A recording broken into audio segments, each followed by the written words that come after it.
ఇక్కడికి వచ్చాము. ఇక్కడికి రావడానికి ముందుగా వేదికను అలంకరించినటువంటి పెద్దలందరికీ హృదయపూర్వక నమస్కారాలు. ఈరోజు ఇక్కడికి రావడానికి గల ముఖ్య కారణం ఏంటంటే టీబీ అనే ఒక వ్యాధి అన్నమాట. టీబీ అంటే ట్యూబర్క్యులోసిస్.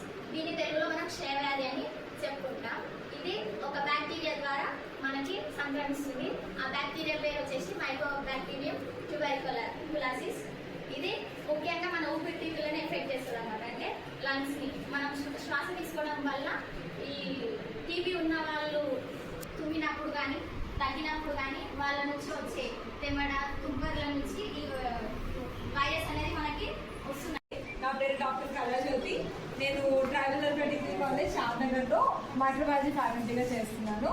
సో ఈరోజు అక్క చెప్పింది కదా క్షయ వ్యాధి గురించి ఒక చిన్న ఇంట్రొడక్షన్ లాగా ఇవ్వాలని చెప్పి మేము మా కాలేజ్ నుంచి మీ గ్రామానికి రావడం జరిగింది. క్షయ వ్యాధి గురించి ఎంతమంది విన్నారు తెలుసా? ఎవరికన్నా? మీరు చాలా చిన్న పిల్లలే కానీ విన్నారా? టీవీ ఎక్కడన్నా పేరు వినలేదేమో. రైట్, సరే, ఓకే. క్షయ వ్యాధి అనేది ఇందాక చైతన్య అక్కడ చెప్పినట్టు అది మన ఊపిరితిత్తుల్ని ఎఫెక్ట్ చేస్తుంది. ఒక బ్యాక్టీరియా వల్ల ఈ రోగం అనేది మనిషికి సంక్రమిస్తుంది. మనుషులకే కాదు, మనకి ఆవులకి, గేదెలకి, దూడలకి కూడా, ఇంకా వేరే యానిమల్స్కి కూడా క్షయ వ్యాధి అనేది వస్తుంది. నేను ఇక్కడ మాట్లాడుతున్నా, మీరు నన్ను చూడాలి. దినోత్సవం సెలబ్రేట్ చేసుకుంటున్నాం. 4 ఏళ్ల క్రితము రాబర్ట్ కాచ్ అనే ఒక సైంటిస్ట్, ఆయన చాలా ఎక్స్పెరిమెంట్స్ చేస్తారు. ఎక్స్పెరిమెంట్స్ ఎంతమందికి ఇష్టము? మీరు ల్యాబ్లో చేస్తారా? మీ స్కూల్లో చూస్తారా? టీవీలో కానీ మీరు అదే పేపర్స్ తోటి అవి చేయడము దాంట్లో వస్తున్నారంటే ఏమని అనుకున్నారంటే ఈ క్షయ వ్యాధి అనేది మైకోబాక్టీరియం ట్యూబర్క్యులోసిస్ అనే ఒక బ్యాక్టీరియా నుంచి సంక్రమిస్తుంది అని చెప్పి కనుక్కున్నారు. అందుకనే ఆ దినాన్ని, ఆ రోజుని గుర్తు చేసుకోవడం కోసం అని చెప్పి ప్రతి సంవత్సరం కూడా ప్రపంచం అంతటా ఈ రోజు క్షయవ్యాధి నివారణ దినోత్సవాన్ని మనం అందరం జరుపుకుంటాం అన్నమాట. సో క్షయవ్యాధి అంటే ఏంటి? ఇందాక చెప్పింది కదా అక్క, అది ఒకరి నుంచి ఒకరికి సంక్రమించే వ్యాధి. అంటే ఎవరన్నా ఇలా చెప్పినట్టు అవునా, అది అందరికీ జరుగుతుంది, కామనే అది కదా. సో ఒకవేళ ఎవరికన్నా ఇలాంటి డిసీజ్ ఉంటే అలాంటి వాళ్ళు మాట్లాడినప్పుడు, పాడినప్పుడు, లేదా ఇంకేదైనా నోట్ నుంచి ఏదైనా చూపినప్పుడు, తగ్గినప్పుడు కూడా ఒకరి నుంచి ఒకరికి వ్యాధి అనేది సంక్రమిస్తుంది. And today in commemoration of world TB day, we are from Telangana Tribal Welfare Residential Degree and PG College Shadnagar. NSS volunteers are conducting TB awareness rally at Papireddy Guda village, Keshampet Mandal, Shadnagar, Rangareddy district.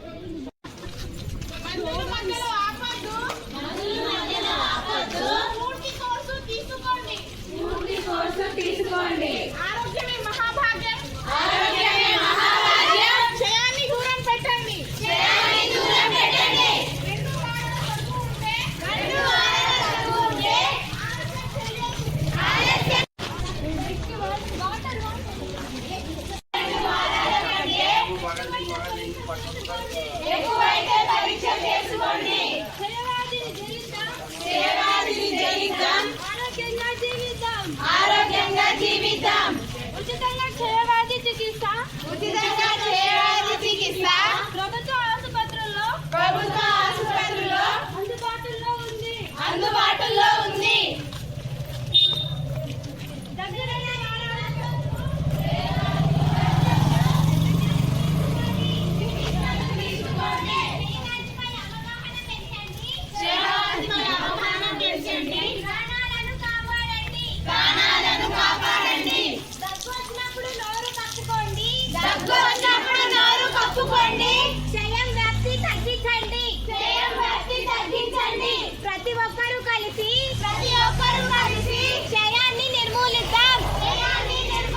రక్షించండి.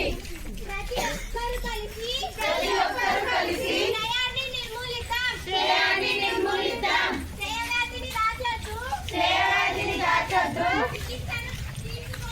చికిత్సను తీసుకోండి. క్షయవ్యాధిపై అవగాహన